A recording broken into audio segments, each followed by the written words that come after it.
Claro. Pessoal, agora nós gostaríamos de abrir. Quem tiver alguma pergunta, alguma dúvida, pode enviar tanto pelo chat quanto abrir o microfone.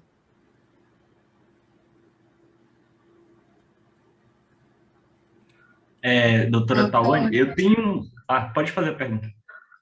Pode? Eu tenho uma dúvida sobre uma lesão da retina. Ela, até que ponto ela é reversível? Porque algumas literaturas eu já vi, se for muito jovem, talvez ela retorne.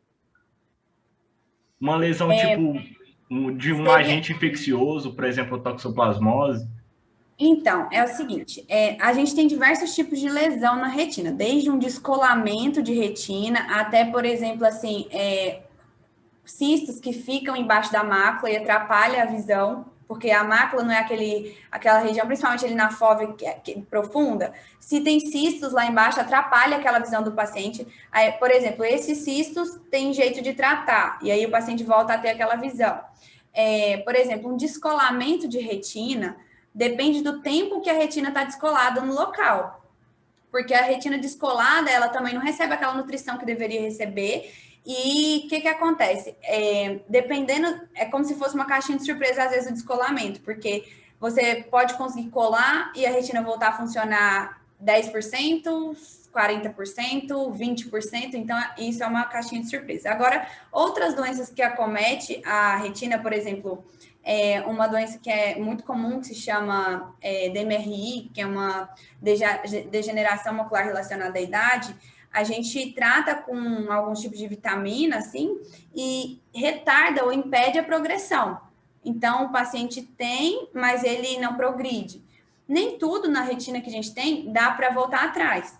Mas boa parte das doenças, por exemplo, vamos supor, um acometimento retiniano por causa de um diabetes de longo prazo. Muitas vezes não dá para voltar atrás no que o paciente teve, mas dá para impedir.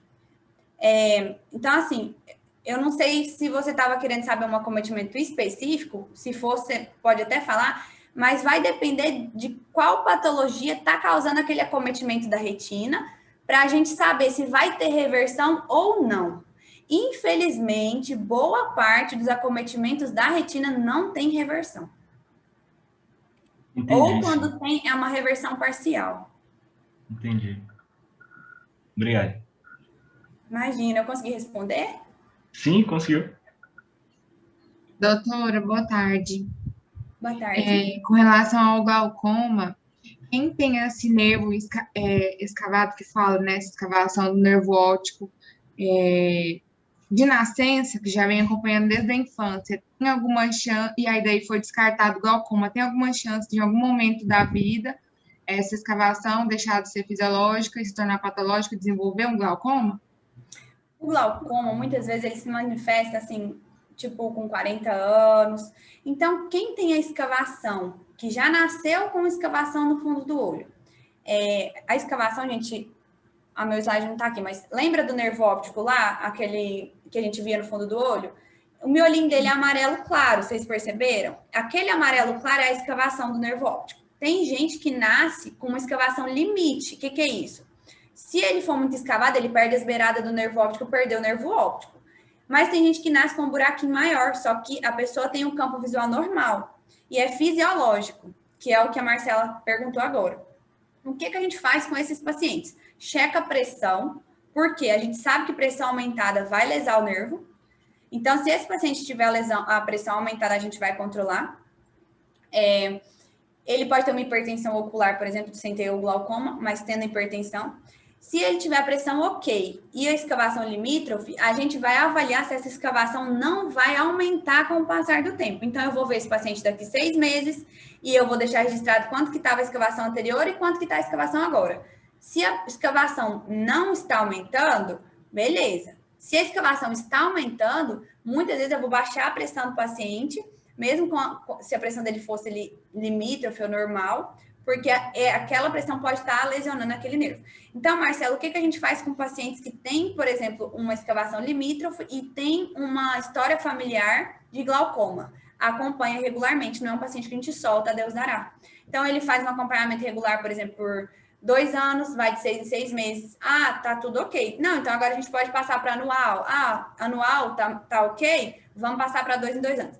E a hora que chega naquela etapa, principalmente que a gente diagnostica muito glaucoma, ali 40 e poucos anos, a pessoa ficar atenta para, às vezes, fazer um acompanhamento mais próximo, passou aquela etapa, tá tudo ok, normal, vida que segue. Então, é acompanhar e olhar se aquela escavação do nervinho da pessoa não está aumentando. Deu 2, 3 consultas, tá legal? A gente, realmente é fisiológico, você nasceu assim. Aí a gente vai te acompanhar regularmente, mas sem aquele rigor tanto, e sem aquela preocupação, entendeu? Porque provavelmente a pessoa veio ao mundo assim, vai morrer assim, não vai ter glaucoma.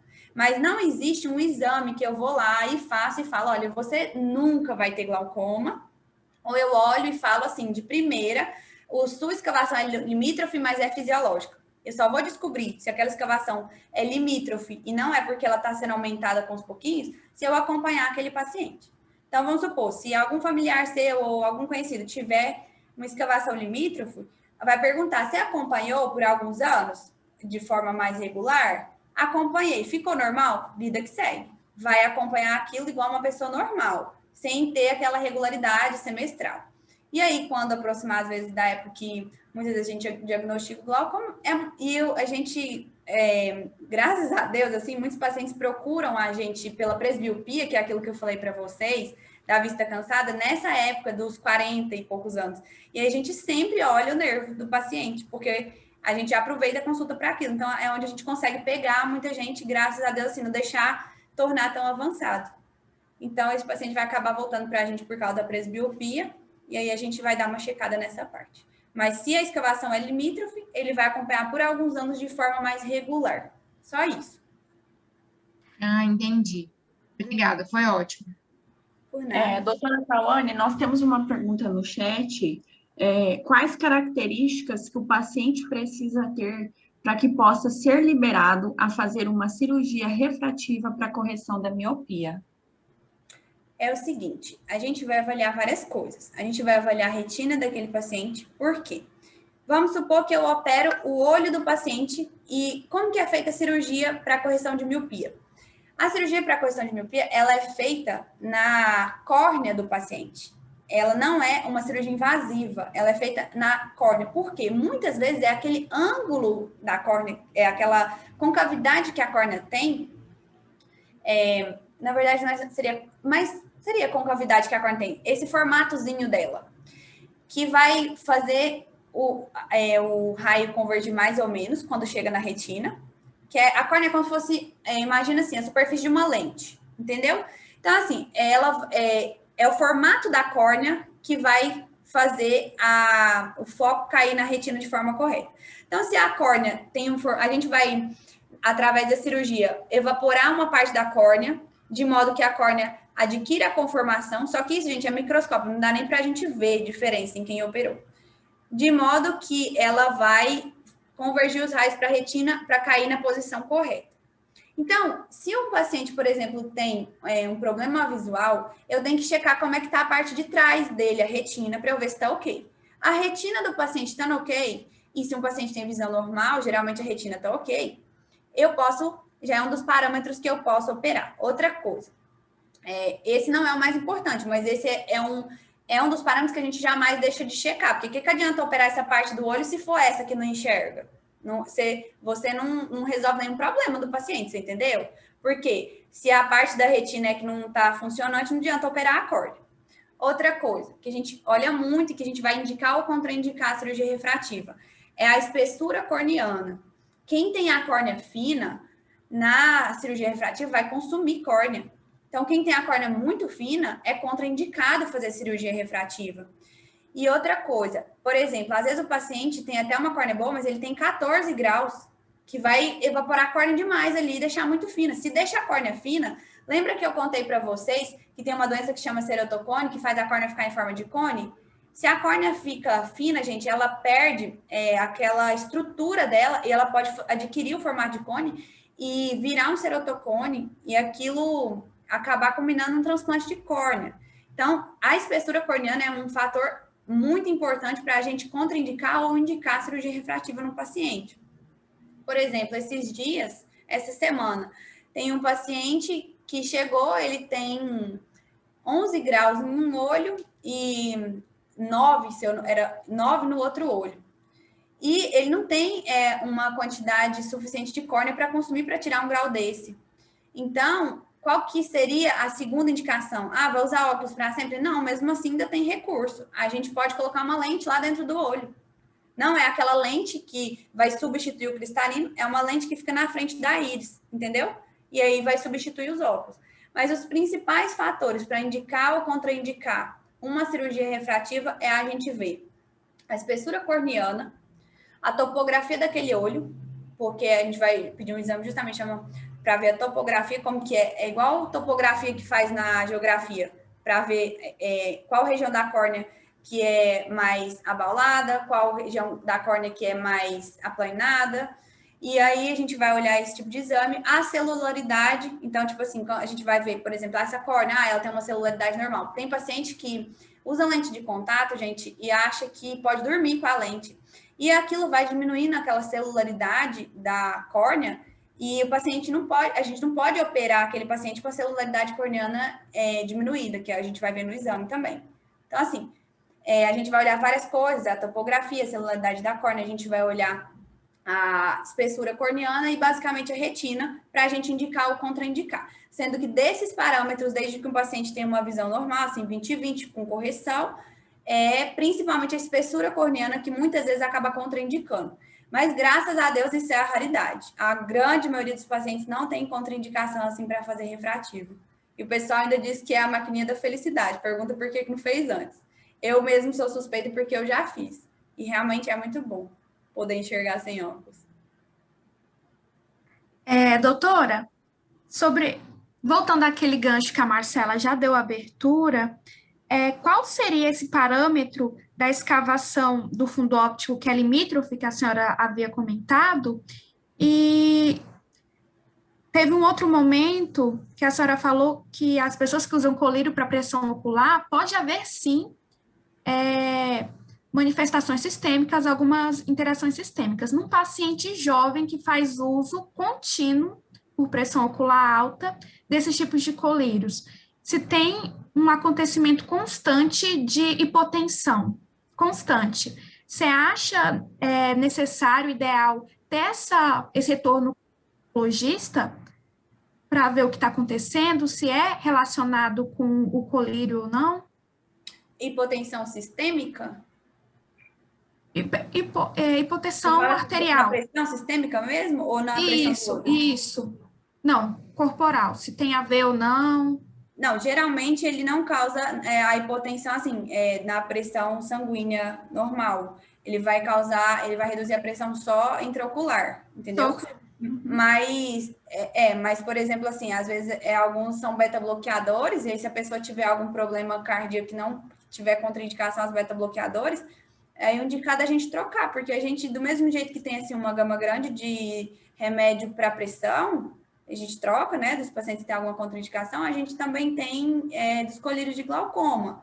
Então, por exemplo, se ele estiver usando algum beta-bloqueador que possa estar causando, beta-bloqueando, assim, de forma sistêmica, a ponto de causar hipotensão ou de prejudicar um pouco o paciente, a gente pode tentar trocar o colírio do paciente, mas isso é bem raro, não é muito comum, assim, não. Alguns, por exemplo, que a gente usa, pode dar cãibra, a gente dá um slow K para o paciente, que é uma vitamina K, entendeu? Isso pode acontecer, é mais comum, mas não a hipotensão, entendeu? Mas caso, assim, esgote a chance de ser outra coisa e o paciente perceber nitidamente, a gente pode experimentar trocar, se precisar. E a outra pergunta, a primeira que você tinha feito, era qual, Vitória? A pergunta era sobre, que a senhora falou que tinha um valor limítrofe da escala. Isso.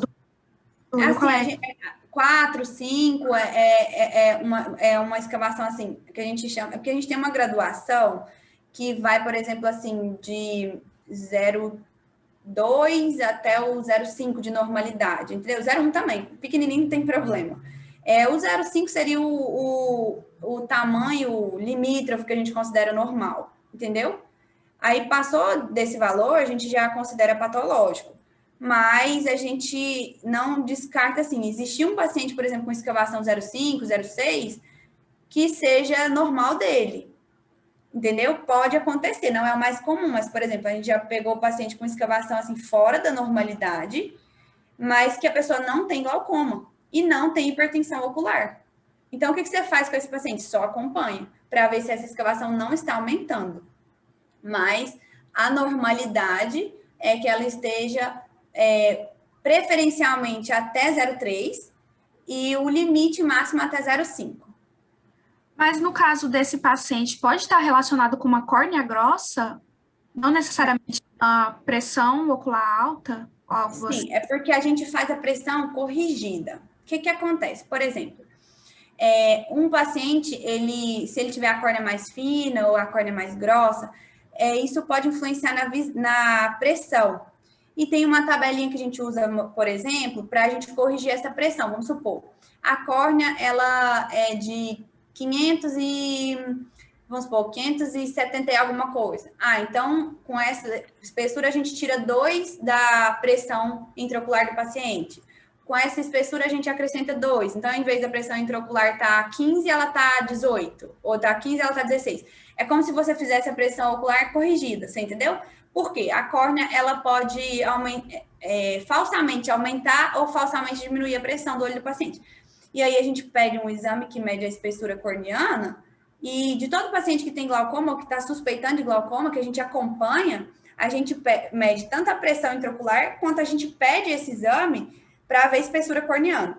A maioria dos pacientes tem uma espessura corneana assim, normal de todo mundo, então a correção é pouca, mas tem alguns pacientes, por exemplo, que você vai corrigir 2, 3, e uma pressão que às vezes está no limite, por exemplo, até 20, 21, que seria a pressão limítrofe normal do olho, ela vai cair ali para 23, que já é uma pressão aumentada, entendeu? Nos pacientes com glaucoma, muitas vezes a gente tenta não deixar, por exemplo, a pressão também tão próxima do máximo. A gente tenta deixar uma pressão ali para baixo de 14, para poder não danificar o nervo, entendeu? Perfeito. Obrigada. Doutora Dani, temos uma pergunta no chat sobre o estrabismo. Mesmo com a cirurgia, ele pode retornar? Infelizmente pode, porque o estrabismo muitas vezes ele acaba sendo uma caixinha de surpresa. Você vai lá e você, por exemplo, assim, você descola um músculo que a gente vai ressecar. Como que eu vou explicar? Por exemplo, o globo ocular tá aqui, né? É como se o globo tivesse tortinho. Aí eu venho cá, descolo esse músculo, viro o olho, prego ele. Na verdade, você não tem como virar, mas vamos supor, prego ele mais para frente, para ele puxar mais o olho. Em compensação, esse que estava aqui, eu desgrudo esse músculo e prego ele mais para trás, para tentar virar o olhinho. Aí eu vou e viro. Mas, por exemplo, assim, tem vezes que aquela resposta do paciente não vai ser 100% igual, entendeu? Então, assim, como no olho, às vezes, pouca coisa a gente já consegue, assim, ver que não está 100% igual. E a questão maior é, por exemplo, porque o raio de luz cai na mácula, na mesma região da mácula dos dois olhos, entendeu? Porque a mácula é aquela região mais escurinha que eu falei para vocês. Então, a visão central cai ali na mácula. Então, assim, infelizmente, às vezes acontece de o paciente operar de estrabismo, aí fica bom, e depois o paciente volta a ter estrabismo, entendeu? E tem vezes, infelizmente, que o paciente volta a ter estrabismo e não dá para operar novamente, porque quando a gente opera, aquela região fica aderido, aquilo é um músculo. Vocês já viram quando a gente cicatriza uma região, como fica mais grossa? Então, já é uma cirurgia com uma abordagem um pouco mais difícil do que a primeira foi, entendeu? E com uma resposta, muitas vezes, mais inespecífica assim, do que a primeira. Mas, então, assim, o estrabismo acontece, às vezes, isso, de um paciente precisar de reoperar o estrabismo, sabe? Temos outra pergunta também. A senhora pode repetir o exame que mede a espessura corneana? A gente faz, assim, como parte da paquimetria, a gente vai pedir a paquimetria para medir a espessura corneana, entendeu?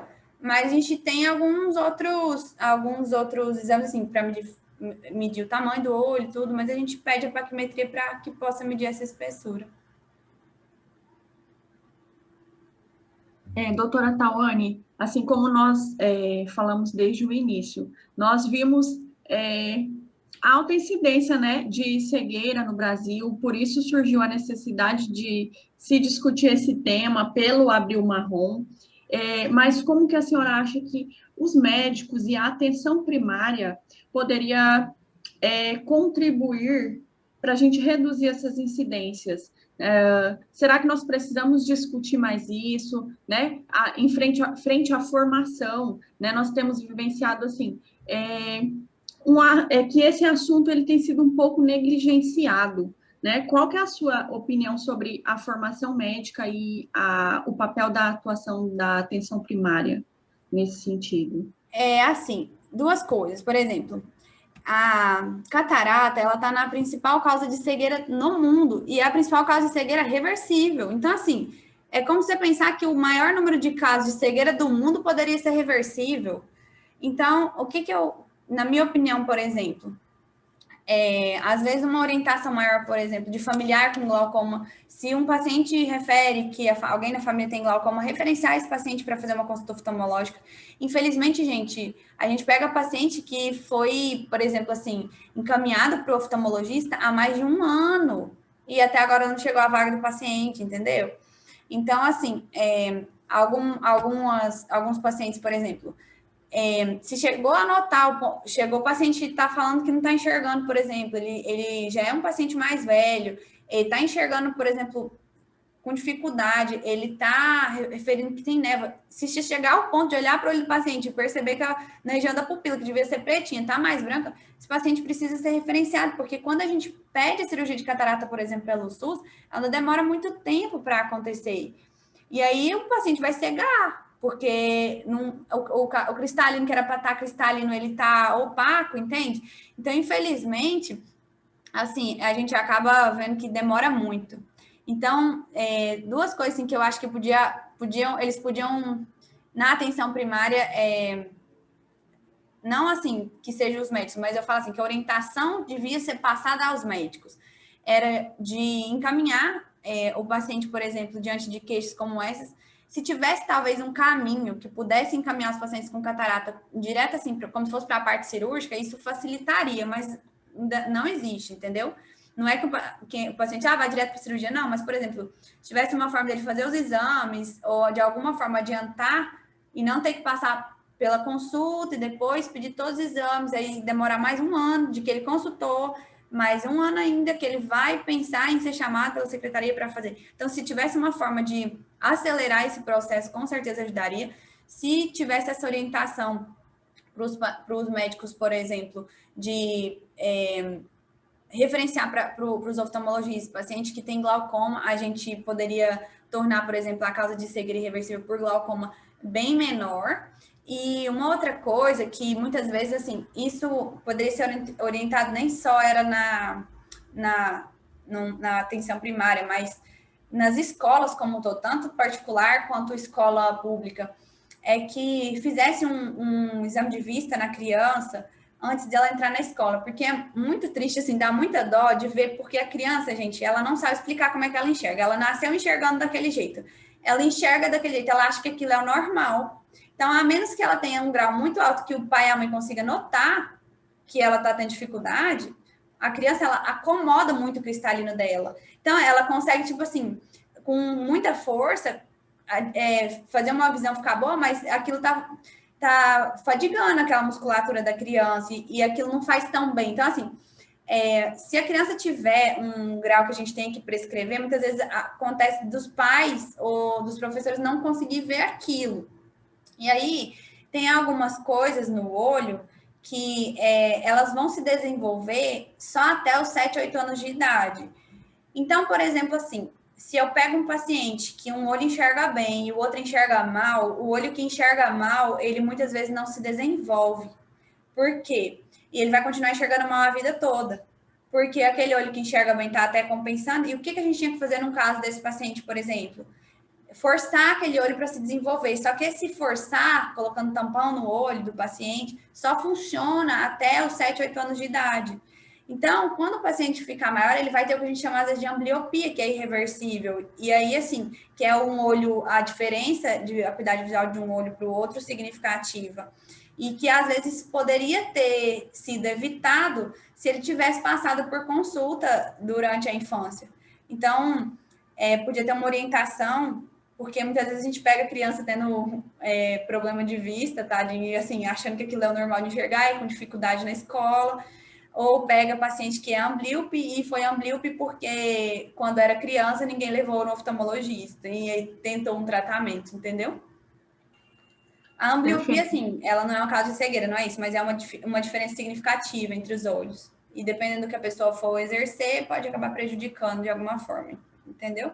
Isso seria evitado. Então, talvez se passar essa orientação para os médicos referenciar os pacientes um pouquinho antes das coisas ficarem tão ruins na parte oftalmológica, como uma catarata vir a cegar o paciente. Então, referenciar esse paciente antes. E nessa parte das crianças também, encaminhar elas para o oftalmo, eu acho que seria uma coisa muito boa já. Se a gente conseguisse diminuir o tempo de espera para uma cirurgia de catarata, a gente com certeza ia diminuir muito a causa de cegueira reversível. E encaminhar também os pacientes, igual eu falei, que tem alguém na família com glaucoma. Obrigada, doutora Tawane. Nós temos só 2 perguntas que o pessoal já havia enviado, e daí nós vamos encerrar para o intervalo, tá? Doutora Tawane, o Caio mandou aqui no chat: durante o exame de convergência corneana de um globo ocular já desviado, é possível verificar o eixo no qual o estrabismo é mais agudo? Repete a pergunta para mim, por favor. Durante o exame de convergência corneana de um globo ocular já desviado, é possível verificar o eixo no qual o estrabismo é mais agudo? É assim, ó, por exemplo, a gente, através do exame, a gente usa muito assim para a gente ver, porque na verdade a gente calcula aquele desvio em dioptrias prismáticas. Então, por exemplo, quando o paciente eu jogo uma luz no olho do paciente. Nem é eu pedindo se eu peço o paciente, por exemplo, fazer os movimentos oculares, eu testo os músculos. E aí eu vou ver qual músculo não está funcionando tão bem. E esse não funcionamento ou mau funcionamento daquele músculo que está causando o desvio do olho. Esse é um ponto. Então, eu já achei o músculo que é. Agora, quanto de desvio? Aí a gente vai ver quantas dioptrias prismáticas esse paciente tem de desvio. Por quê? Essas dioptrias prismáticas vão nortear a quantidade que vai ter que, por exemplo, ressecar daquele músculo, entendeu? Quanto que eu vou ter que desviar, porque lá na cirurgia não dá para você colocar o olho no lugar e ir lá e, ficou aqui. Não é assim que funciona. Então, por exemplo, eu faço um cálculo, vamos supor, baseado na dioptria prismática do paciente, faz um cálculo e para saber que tanto que vai ter que mexer naquele músculo. E no antagonista dele também, né? No músculo que na verdade não é antagonista, mas assim, que vai precisar fazer um movimento contrário a ele para poder funcionar bem. Então, por exemplo, se um músculo relaxa, o outro contrai. E aí, se eu mexo nesse aqui, muitas vezes eu tenho que mexer no de cá também, para o olho virar, senão o olho não vira. E quanto que eu vou mexer nesse, quanto que eu vou mexer nesse? Aí eu calculo geralmente de acordo com a dioptria prismática. E como que é vista essa dioptria prismática? A gente vai colocando na frente do paciente um prisma e o prisma vai mudando a imagem que o paciente está enxergando. Então, a imagem está ali, mas o prisma muda como se ela estivesse aqui. Na hora que o paciente enxerga normal, sem enxergar duplo, a gente conseguiu perceber quantas dioptrias eu tive que desviar aquilo. Aí pega aquele número de dioptrias que você teve que desviar e faz o cálculo para ver quanto que você vai ter que mexer no músculo e no outro. E a outra forma da gente estimar de uma forma, por exemplo, assim, sem ter que fazer aquilo com os prismas, que são realmente prismas, são lentes de forma de triângulozinhos.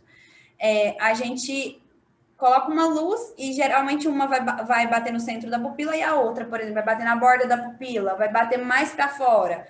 Aí, anatomicamente, como aquela luz está batendo, a gente tem uma noção de quantas dioptrias de desvio aquele paciente, dioptrias prismáticas, ele vai ter, entendeu? E aí, assim, então, às vezes em criança a gente usa muito isso, que às vezes tem criança que não vai dar conta de explicar ou de falar. Mas, assim, a maior precisão a gente fazendo com as lentes prismáticas, porque a gente coloca a imagem para onde o paciente consertando aquele desvio que o paciente está tendo.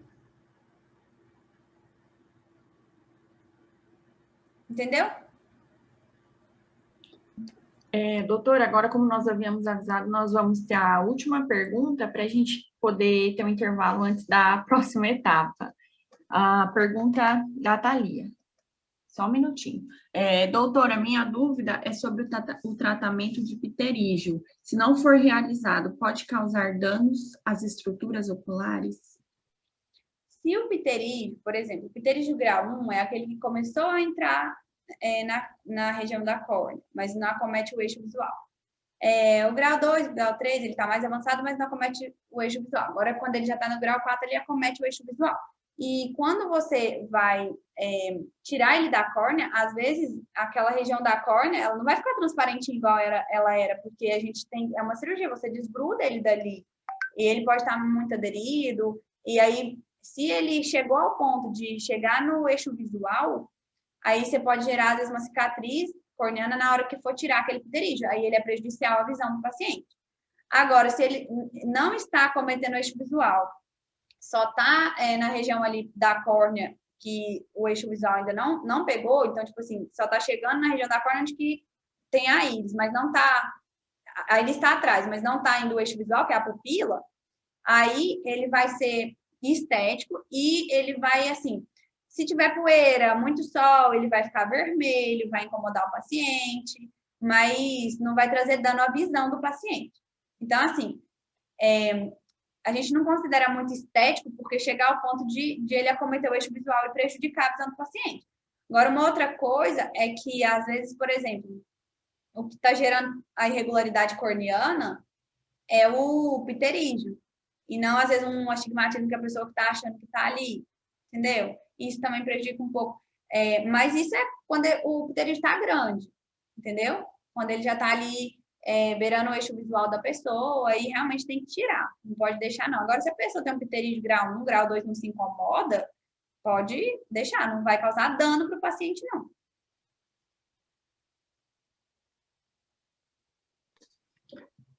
Doutora Tawane, só para a gente não deixar a Luísa na dúvida, e aí estamos aqui, né, em processo de finalização dessa primeira etapa. Em relação à cefaleia advinda da vista cansada, ela está relacionada com o nervo óptico? Não. Ela está relacionada quando, assim, a cefaleia vem...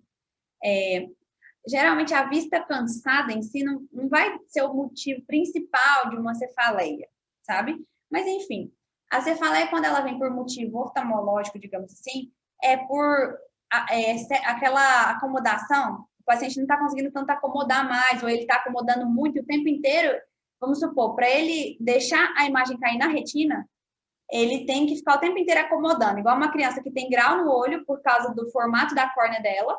E aí, para compensar isso, o cristalino, o músculo ciliar está ali, por exemplo, contraindo, acomodando muito, e aquilo vai gerando uma fadiga, porque é um músculo, entendeu? Então, se a pessoa precisa acomodar demais com uma frequência muito grande, então, às vezes, igual ela falou assim, talvez pela vista cansada, um presbítero tem que ficar muito no computador, ele está o tempo inteiro tentando acomodar e não está dando conta, aquela musculatura está tentando fazer o cristalino adquirir a conformidade que precisa para chegar à imagem focada na retina, isso que pode gerar dor de cabeça, que seria esse excesso de acomodação por parte do músculo ciliar, tentando fazer o cristalino adquirir a conformidade para ajudar a imagem focar na córnea para ficar nítida. E isso poderia, sim, trazer uma dor de cabeça que a origem estaria em problemas oftalmológicos, digamos assim, entendeu?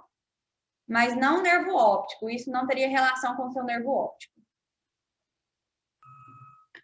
Muito obrigada novamente, doutora Tawane. Nós vamos